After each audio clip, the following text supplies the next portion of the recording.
Welcome to Triple Threat, the podcast with Jermel President, where it's good news and good vibes all the time, baby. When we left Porter-Gaud to come play with you in your system, Jermel, it was the best thing for Shane because you pushed him to do other things outside his box.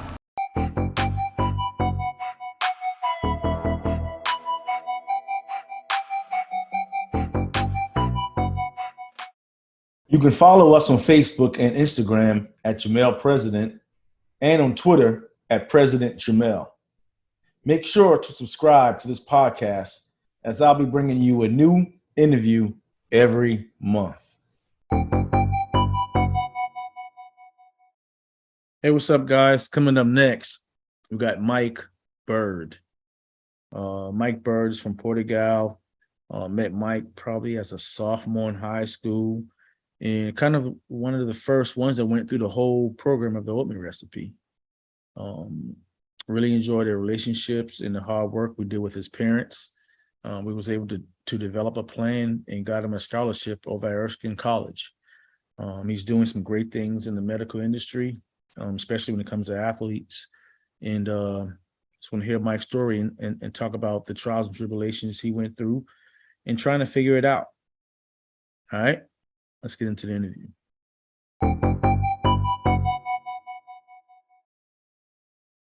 Well, I ain't gonna take up too much of your time. We're gonna get into it because I know you're busy as well. Mm-hmm.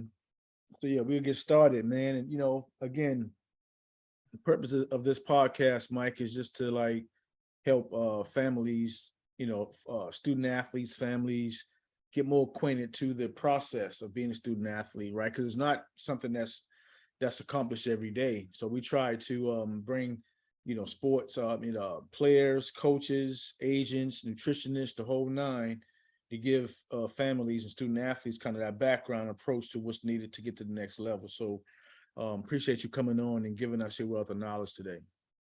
Yeah, excited to be here. For sure. It's gonna be fun. All right, so we get started, Mike. We like to, take everybody from where the beginning, where it first started. And our first topic is parks and rivals. Where did you start playing sports, and who were your biggest influencer when you first started competing? So I started in grade school at Porter Gaud, and I got into basketball when I was in middle school, just in the PE class. The PE teacher just had us started scrimmaging in basketball. And before that, I hadn't really played much, but fell in love with it then. And since then, it's always been a passion of mine. I've kept at. Other sports that I was involved in at Porter Gaud, I did tennis for a little while. And I also did track and field my senior year of high school. Nice. Mm-hmm. In terms of influences, my grandfather was definitely a big influence for me. He was a football player at Davidson. Oh, wow. And then he went on to a coaching career at the Citadel at baseball. And so there was a lot of sports influence from a young age that was really great. And then as I developed more and kind of honed in on basketball specifically, there were some coaches at Porter Gaud that were great. Getting involved with the DAE Foundation was really helpful for my development. So I think, those are probably the biggest influences. And coming through your intermediate years, because I worked, been doing some things with Porter Gaud for the last, not consecutive 10 years, but in and out, just doing some things. And this last year, I did a program with them and think about going back this year. But in your intermediate playing, when did it start to hit home where you started wanting to play at the next level? You got to think, Porter Gaud really, grew in the competitive nature in that sport. So, you wanting to do that, obviously it was an uphill challenge. So what were some of the your interests? Like, would you, after you like the sport, what were some of the things that you were doing to kind of like get ready for the high school level? So when after I, started getting into it, I got really involved with different basketball camps.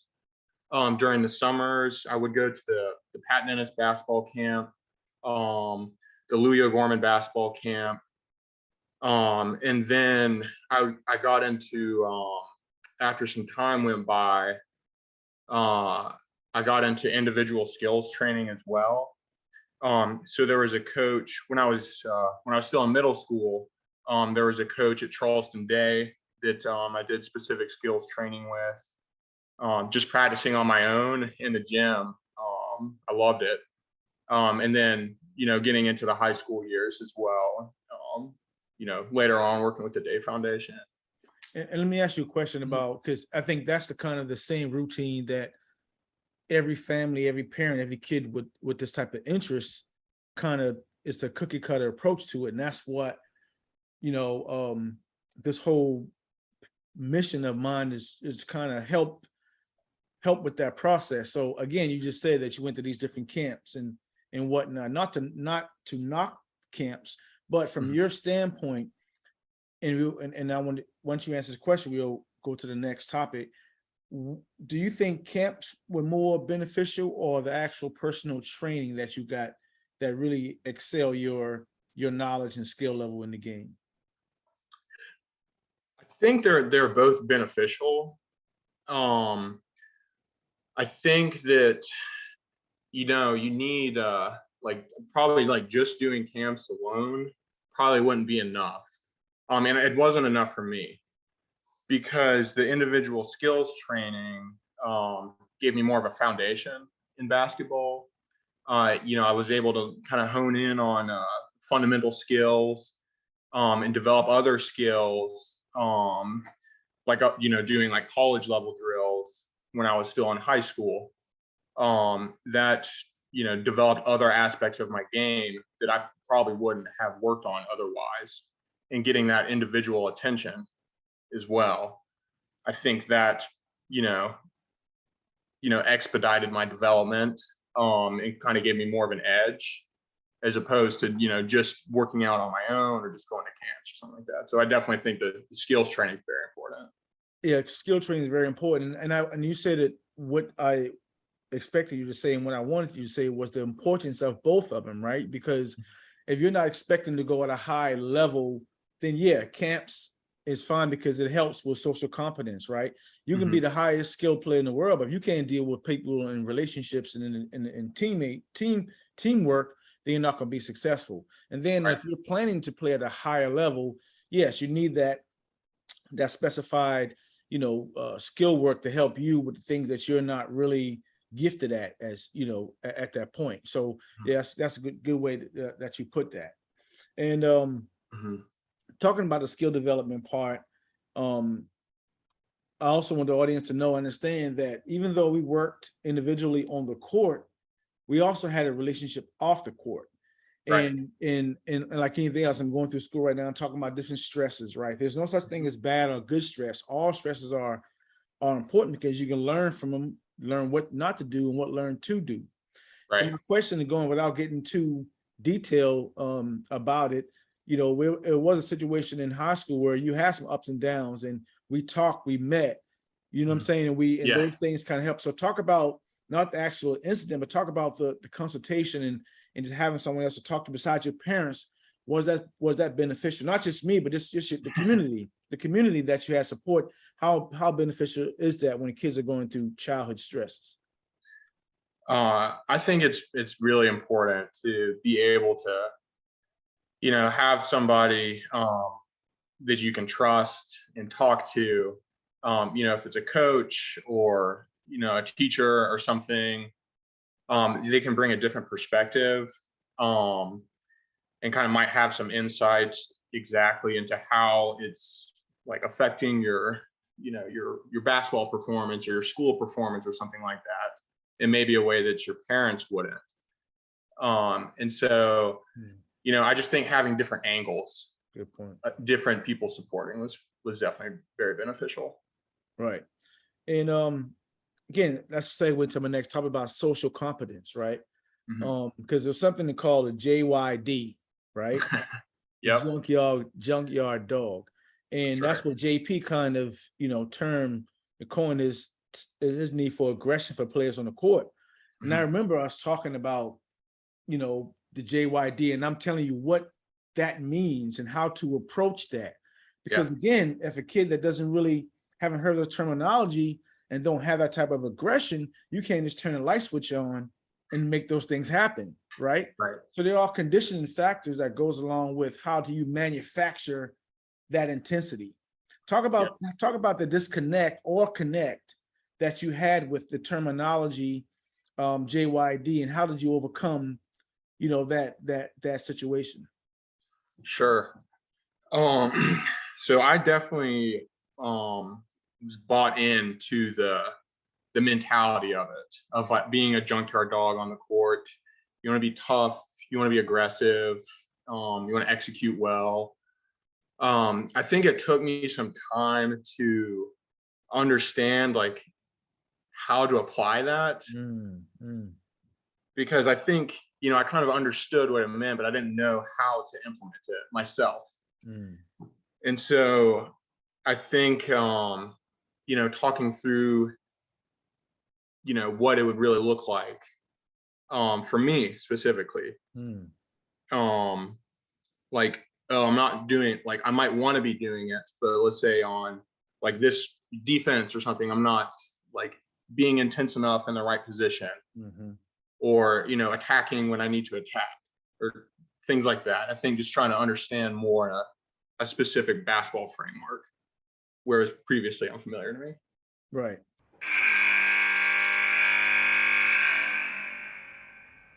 This is Happy Byrd, Michael Byrd's mom. She was give us a little feedback about the training and the DAE Foundation. Happy, was training beneficial for Mike? And if so, why? I didn't have any idea how to approach coaches, or how to do anything about, creating an opportunity for Michael to play in college. So Jermel just guided us through this college recruiting process for over 2 years. And he started first by having us create a list of 20 colleges based on academics first, basketball, and then location.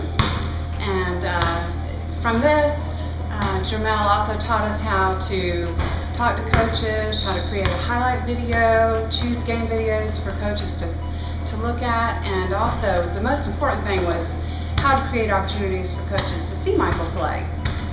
And from this process, Michael was given several choices, and he chose Erskine, which is the best fit for him academically and for basketball.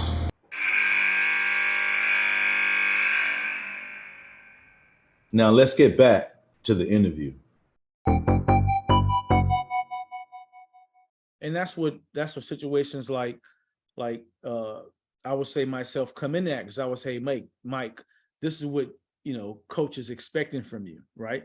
I would come to games, watch tapes, and see the things that you weren't doing, and then we would come in the individual setting and work on those things. And it might just be just minor fixes, minor adjustments, things that players just can't really see that can be beneficial once they have someone just to kind of redirect their focus and understand what the coach is really expecting from them. And I think that's important in development, just from off the court stuff. Definitely. Absolutely. So I think you got your thing going, you kind of figured out. Let's go into like your senior season of high school. So we did something called Oatmeal Recipe, where we picked like 20 schools, 5 Division I, 5 Division II, the whole 9, kind of get those schools of interest based on your academic interests, things you want to do, in afterlife. And we'll get to that in a second. Talk about that process, because, and again, let me go back here to it, just give you a pat on your back about your work ethic, Mike. I tell people all the time, you were one of the hardest workers. You know what I'm saying? Like when you left the gym, you were sweating, like you were tired. You were waddling out the gym because you gave your all every time. And you know why? Is because you knew you wasn't the highest jumper, or Right. you wasn't the fastest kid, right? But you figure I'm gonna outwork your butt and just be as and be just as good as you are. And I want to tell you about that. Like, Exactly. I appreciate like your work ethic because you got kids coming to the gym that don't want to work, right? And it make me work even harder trying to get them to work, right? It was easy for me to pour everything into you because your receptiveness for the hard work was always there. So I appreciate that. Yeah. So talk about that process on you picking the schools and writing the schools down. Tell the audience and kids on how you come up with that process once we had that conversation. Yeah, I think definitely getting that guidance in the first place to go through that process, just to select schools that I'm interested in, because on my own, I don't even know if I would have thought to do that. Or, just a different range of them, like based on my interests and things like that. And so we picked out, some Division I, Division II, Division III schools. And then we're kind of looking at where I was realistically. And let me cut you off right quick. I didn't mean to, but let me just intersect right quick, because I had to be honest with you without hurting your feelings. Right. You know what I'm saying? Like, no, Mike, we're not looking at Duke and North Carolina. We're not looking at the Clemsons of the world, right? We want to focus on the best academic possibility for you and to get the most out of playing time as possible. You know what I'm saying? So it's very strategic on how I had to deal with the situation, because you're not 6'7". You know what I'm saying? So I had to really been honest and strategic with you. So I glad, and thank you for allowing me to be that. Go ahead. Oh yeah.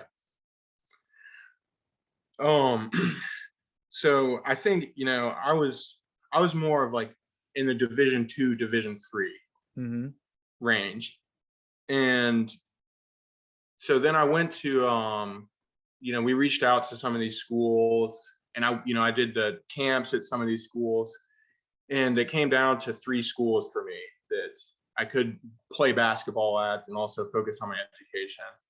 And it was Erskine, Covenant, and then Covenant in Tennessee, and Oglethorpe in Atlanta.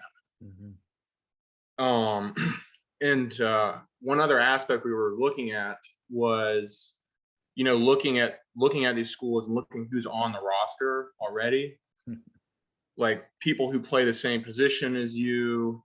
Are they, there might be sophomores or juniors that are playing your position. So you want to take that into account. And ultimately, Erskine was the best decision for me from an academic standpoint. It was in state, and also in terms of basketball, it was probably the most competitive of the options that I had. And so I think that was ended up being the best fit for me. Right. And was my decision. Right. Was Erskine. And before I go to my next topic, I want to ask a question, because I asked a question earlier about the camps versus the individual training, right? And I broke the difference down, and also the benefits and non-benefits from them. But I'll ask you another question, since you made a point about the D2, D3. Now, you didn't average 24 points in high school. You wasn't heavily recruited in high school, but you still obtained a scholarship and still made it the same gains as someone that did. So my question to you is that, because you was a late bloomer and a hard worker, right? And you had you had strategic approaches getting to school. Do you think, had you started 2 or 3 years earlier with skill development, knowing the type of level at a collegiate level, because when you got there, you realized things that you didn't have, right? So do you think starting, a little bit earlier would have been a little bit more beneficial for you athletically? Absolutely. Yeah. I think, one thing that I had to develop in time was like learning how to like implement my skills like in a game like scenario. And that took some time for me. So I think if I had started earlier, like earlier middle school, you know, or at least at the beginning of high school. Just developing my, you know, fundamentals then, I think it would have just been even more fruitful Right. than it was. Well, because the catch-22 is that parents may say, well, he's too early. It's too, you know, he's not ready for that yet. Or I don't know where to go. Or it's all kind of different reasons why parents shouldn't start early. What would you tell a kid that's listening to this right now, or a parent about that concept, about them thinking about not too early or where to go? What would you tell them? I would say, you know, I think it probably earlier is fine, because it, you know, it takes a time to develop all these different skills in basketball. And for me, like, I had my, you know, when I just started playing and I was a little bit taller than the other kids in my class, because I had my growth spurt earlier, you know, my coaches had me playing like power forward and things like that. And so I didn't develop my guard skills until I was older. So I think, you know, if you work on all the fundamentals at an early age, then they're ingrained already. And then you just build on them from there. As, you know, as your body develops, the foundation's already there. Right. So leaving high school, you know, you're the man, you know, you're confident, you're walking on your toes, you're the senior in high school, Porter Gaud, and then you're a freshman again at Erskine. Talk about that transition, the mental transition that happens, because you're away from parents, you're away from your friends, you got to wake up on an alarm clock, you got study hall, you got weights, you got class, you got, you know, your personal time. Talk about the transition from high school to college, and what's the expectations for that? I definitely, it's a tough transition, for sure. I think that you have to just, you know, manage your time well. I think in terms of basketball, I think the thing that was probably most surprising to me was how good everybody else is that's there. Everybody's very athletic, everyone's talented, and everyone, you know, was a solid player previously. So, and it's a much faster pace also. You have to work a lot harder to, you know, accomplish things that were easier in high school. It's just harder. So I think, you know, managing your time well and staying disciplined is critical when you're transitioning, and it's hard. For sure. What were some of your adversities that you had to deal with, not academically, talking about player-wise, team-wise? Because here comes social competence come into play again. Why camps are important, because you're a new kid on the block coming in with 15 new, well, people that you don't know or just probably, you know, just know of. Then you got to deal with, you know, working for playing time. You got to deal with eating with them, you know, studying together, traveling. What are some things you learned that you apply to your everyday life now that you had to figure out as a team member in college? My freshman year was hard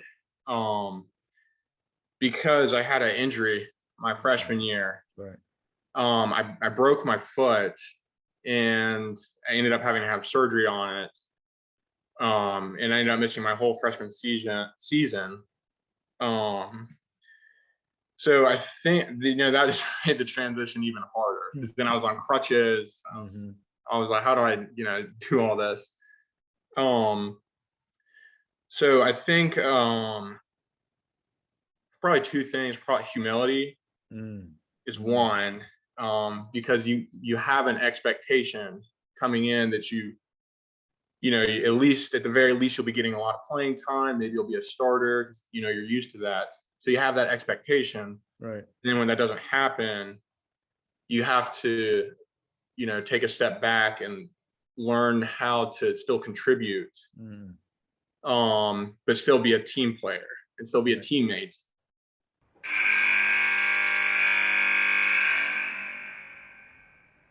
The most important message to get across to student athletes suffering from mental health issues is that you're not alone. Many student athletes deal with depression, anxiety, eating disorders, and other mental health struggles. If this is the case, speak to someone like a counselor, a parent, a trusted adult, or your fellow teammate. Adults who are supporting a student athlete should be aware of the signs. A student athlete who is experiencing mental health difficulties might have constant fatigue, loss of appetite, mood swings, apathy, or even declining grades and/or social isolation.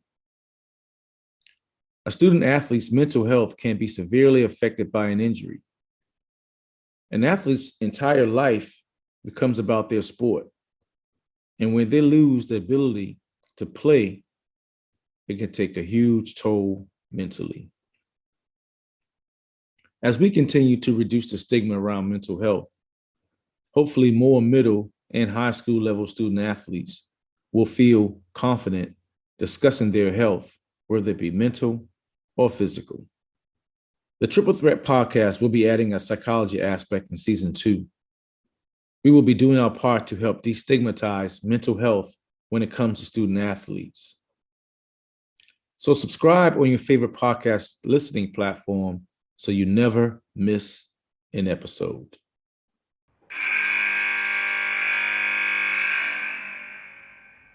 Now let's get back to the interview.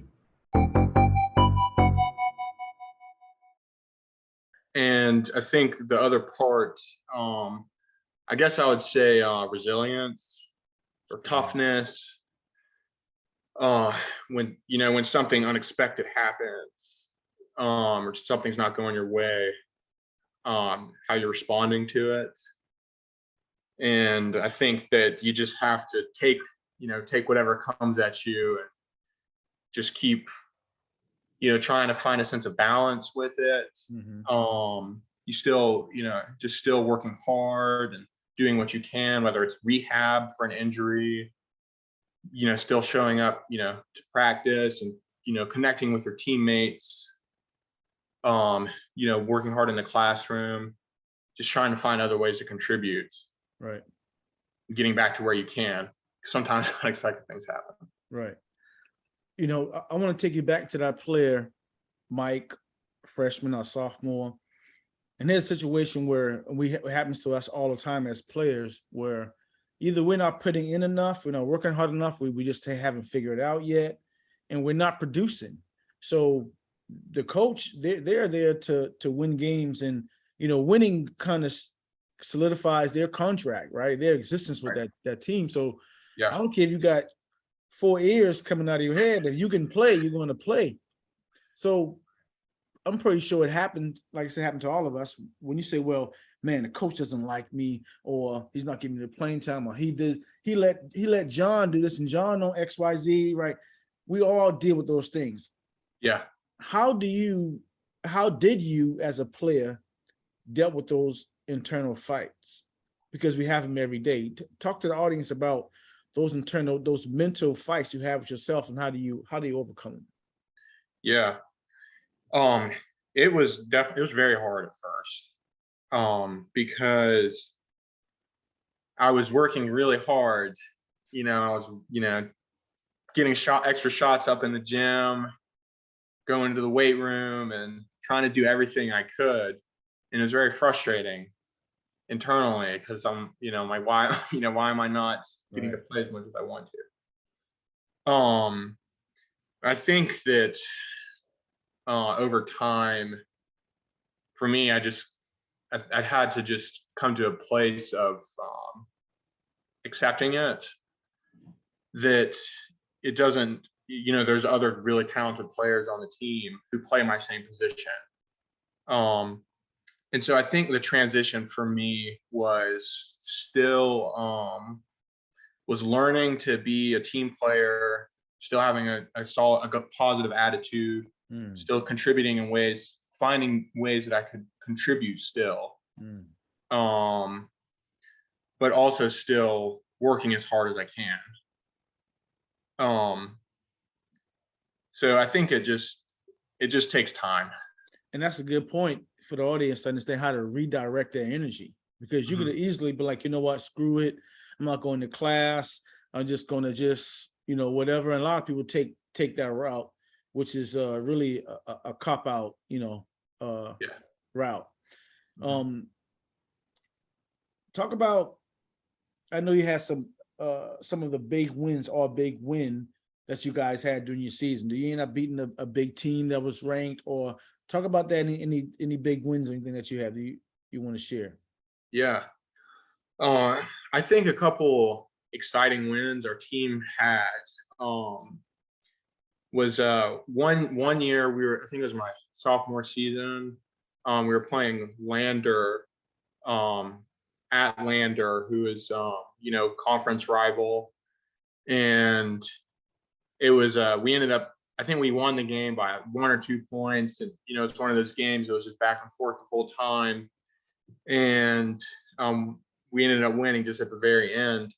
And for my coach, it was his first time beating Lander at Lander. Wow. So for him, that was a really special moment. It made it really fun for our team.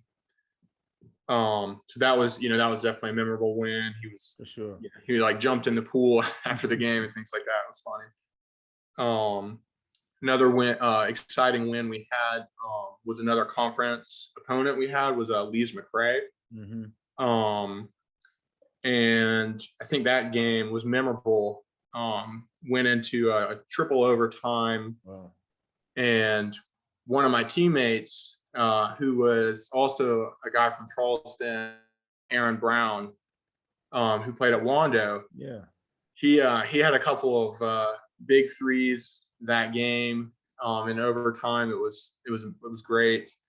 And then our point guard at the time ended up hitting it was just a floater at the buzzer in the third overtime to seal the victory. That's what's up. Yeah, those are a couple of memorable ones. Give me 2 things that you learned from your collegiate coach that you applied to your everyday life. First one would probably be intensity. That's playing on the court. He would always have the saying, like, he wanted us to play like our hair's on fire. So he's just staying on our toes, staying active.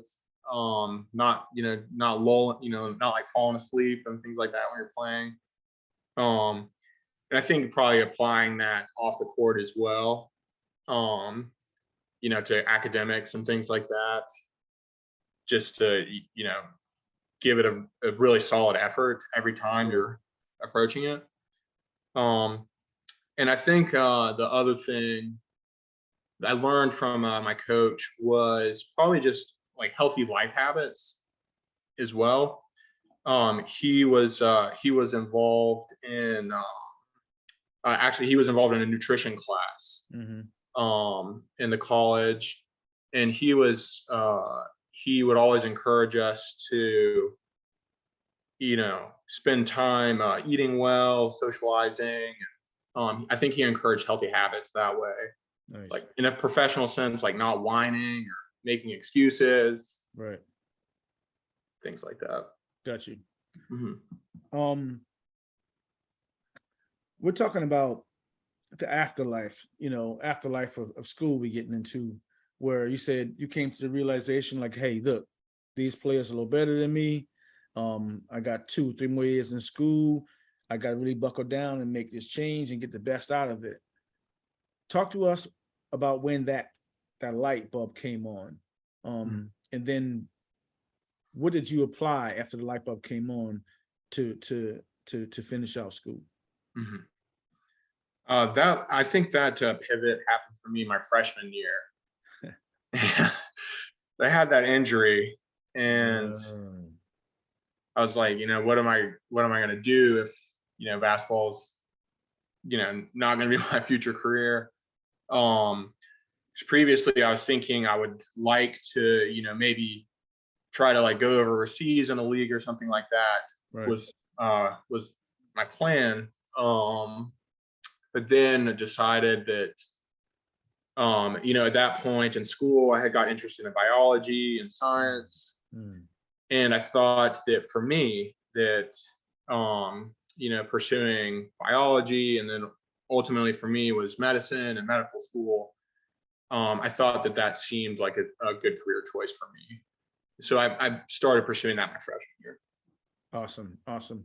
And go into a little bit about that, about, what you're doing right now, but talk about the discipline that it requires and kind of correlate the same discipline with biology and the medical field with sports. How has sports contributed to your success when it comes to the medical field? Yeah. It takes a lot of discipline. To get into medical school was challenging and required a lot of time and a lot of effort. And I think that sports definitely helped me get used to that.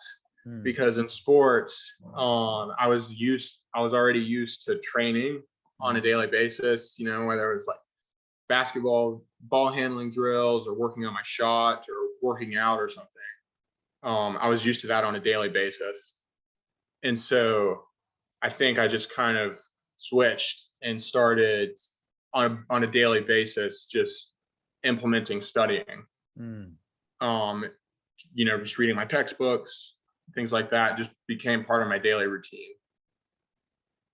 So I think, getting used to training, it was already a foundation for me that was in place. Nice. Junkyard Dog, being tough. I want you to finish this for me. The game is 90% mental, right? So the other question is that it's this whole mental issues, mental fatigue, mental toughness, mental health thing that's going on, right? And back in the days, it was, if a kid ain't got the junkyard dog on him, he wasn't tough enough, then he's just not a good player. And now that I'm understanding the mental side of the game, I'm re-examining my approach to what that really means, because you got different developmental stages that kids go through. Like you said, you didn't understand what that was. Not saying that you didn't know what junkyard dog meant. You didn't know how to apply it because your maturation haven't caught up with your ability yet, right? Right. So now we as educators, trainers, teachers, coaches have to take a different approach when we talk about development kids and working with the mental aspect of it, because you can be a great athlete and don't have no mental drive, it's not going to work for you. And you can be not a great athlete like yourself and have a great, strong mental capacity and it works out for you. So that's really the main point. Talk about that difference, that shift, that change from mental toughness, mental health. And do you think social media plays a big deal into that? I think that, in terms of mental toughness and mental health, I think they're related. But there's definitely, important to understand the nuances of it.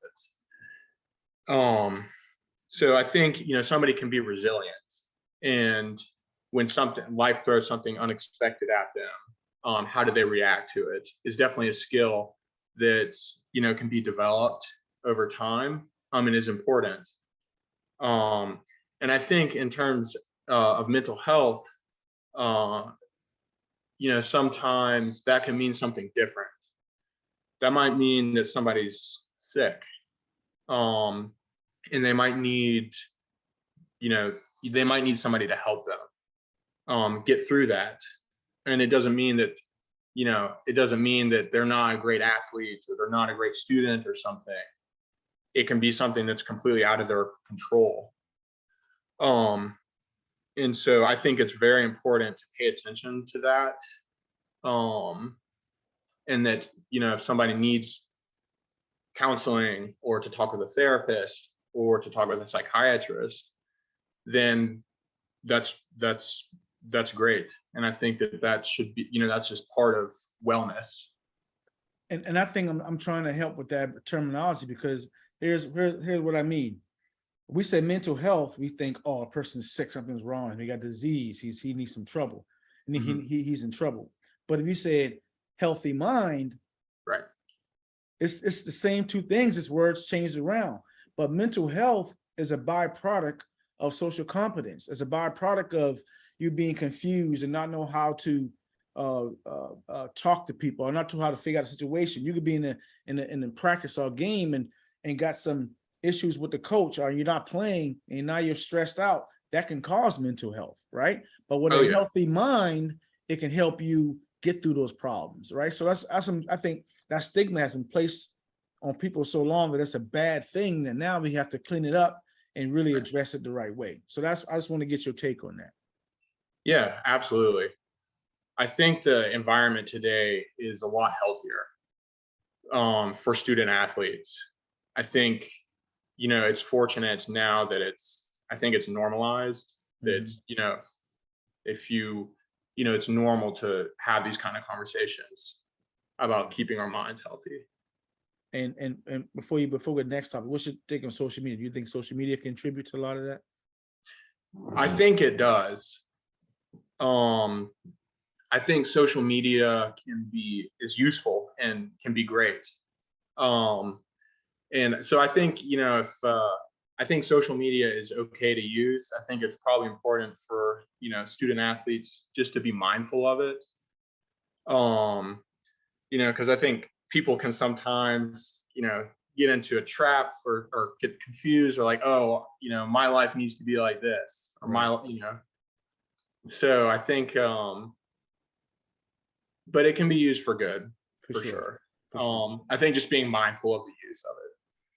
And in closing, before we get to the oatmeal recipe part, I want you to just give your outlook. Here's a high school student athlete listening to this podcast. What would you tell them that things that's the most important right now, and things they need to focus on while they're in school right now? Let's say as a junior or high school student athlete. Yeah. I think balance is important. And I think that means, physically, academically, socially, emotionally, and psychologically, just finding balance in a healthy way. I think focusing on your schoolwork, definitely, and being involved in your community as well. And yeah, that's probably what I would tell a high school student, is to find balance and make sure you're taking care of your schoolwork. For sure. He made a name for himself as a star for the College of Charleston basketball teams in the mid to late 90s. And now Jermel president is doing what he can to make sure that the Charleston area kids have a chance to succeed on the court and in life. So I want to, give some of that back to the community as well. After college and after playing professionally, I started the DAE Foundation just to be that wealth of knowledge to the kids in the community and parents as well. College of Charleston Hall of Famer Jermel president said he saw a need for this while he was in school. So he founded the nonprofit DAE Foundation, and its philosophy for success is based on what he calls his oatmeal recipe. Let's go and finish together. Basically teaches the game of basketball, focusing on skills, development, nutrition, and education. Not only SAT, ACT type stuff, but education for parents in how to navigate through the different levels of athletics. And lastly, the oatmeal recipe is something we designed for the focus of the student athlete. Those three ingredients from skill development, education, and nutrition. And I want to call out each one of those words and get your take on the importance of them and how do you apply it. Let's start off with skill development. And we're not really talking about skill development as far as, drilling, shooting, dribbling, passing. We're talking about skill development of life. How important is skill development to you, and how do you apply that? I think it's definitely very important. And you can, I think, balance, as I was saying, life skills such as, when somebody's done with a playing career, a sport or something, you want to be prepared for a life after that. For sure. So I think that means, getting ready for some, a career, or knowing how to handle your finances and things like that well. Getting involved, socially with different groups of people. I think, definitely a few life skills that are crucial. For sure. How about education? And education not really meaning, math and science, just the education of life. Like you said, financially, just how to deal with people, how to learn how to get information and apply it. How important is education to you, and how you apply it to your everyday life? It's been really important for me. When I got into college, that became a primary focus for me. And I think, education can allow you to, can open up opportunities for you. It can connect you with, with different groups of people, and can kind of set you up for, life, a balanced life in the future, and, give you something important to work on. So I would definitely, say education should be a priority. For sure. And lastly, nutrition. We played on Team DAE basketball stuff. We couldn't have a limited diet, because I want you guys to get the best out of, those games and getting your proper rest. And you being a collegiate athlete, seeing how important that was from a nutrition standpoint too. What do you tell the audience about nutrition and how important it is to you? There's nutrition. There's a problem with nutrition in the United States today. We've got a lot of, the food supply is heavily processed. There's a lot of, unhealthy things in the food that we have.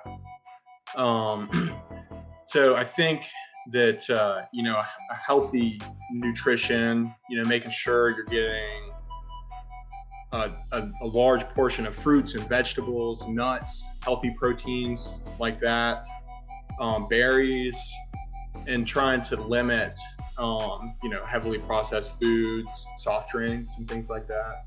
That can set you up for, a great athletic career, keeping your body and your mind healthy, and as well as, for after that as well. For sure. Yeah. For sure. And lastly, Mike, before you go, tell the audience, what's your current status, what you're doing in the medical industry, how it relates to athletes, and just, let us know what you got going on. Yeah. So I graduated from medical school in 2021, and I'm doing my residency right now. My first year is in internal medicine, which is kind of that's like general medicine. And I'm interested in musculoskeletal injury, musculoskeletal wellness, and definitely working with athletes. That's a big part of my background. Sure. So trying to keep people fit and healthy from a musculoskeletal perspective is, I think, where I'm headed. For sure. I think that's an awesome industry. Yeah.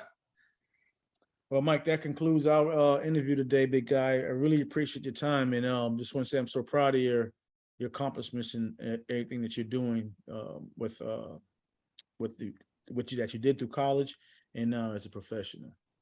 Thank you. I appreciate it, Jermel. Yes, sir. Yeah, and definitely appreciate all the coaching and skill development along the way. For sure. It's been fun. Yes, sir. Well, tell your parents I say hello, man, and I'll talk to you soon. Thanks all right, again. will do. Yes, sir. All right. Thanks, Jermel. Thank you. Bye-bye. So there it goes, guys. Another one in the books. I want to thank Mike for coming on and giving us his wealth of knowledge on being a student athlete, going through the trials and tribulations again as an intermediate student athlete, high school, collegiate, and actually figuring out. And he wrote his own script by doing this due diligence and figuring out what school best fit him academically and athletically. So again, appreciate you, Mike, for your hard work and just being a great student, a hard worker, and a great citizen of our community. Be right back. Don't forget to subscribe to the Triple Threat Podcast on your favorite listening platform. We are live on Apple, Google, Spotify, or anywhere else you listen to your podcast. That's Triple Threat spelled 3 R-I-P-L-E 3 H-R-E-A-T. Triple Threat Podcast. We'll be right back. What Jermel is doing with the DAE Foundation and the approach he's taking to help develop young athletes, first of all, getting them prepared from the academic standpoint, which, as you know as well as I do, Bobby, that's the most important element, to try to get them to eat healthy, to be able to train properly, to get the proper education, and then hopefully for those who are talented enough to have a chance to move on to perhaps even get a free education by going off to college. But I love what Jermel is doing. It's a wonderful program. Hopefully more people in the community will get behind it, and some of the businesses involved as well to help sponsor this program, because these are the kind of things that every community needs, looking out for the best interest of the youth. The future of this country is in our youth, and everything that we can do to help prepare them better for that is absolutely wonderful. And I can't express adequately enough my admiration and respect for what Jermel is doing, and hopefully he'll get a lot of help from a lot of people. You can follow us on Facebook and Instagram at Jermel President, and on Twitter at President Jermel. Make sure to subscribe to this podcast, as I'll be bringing you a new interview every month.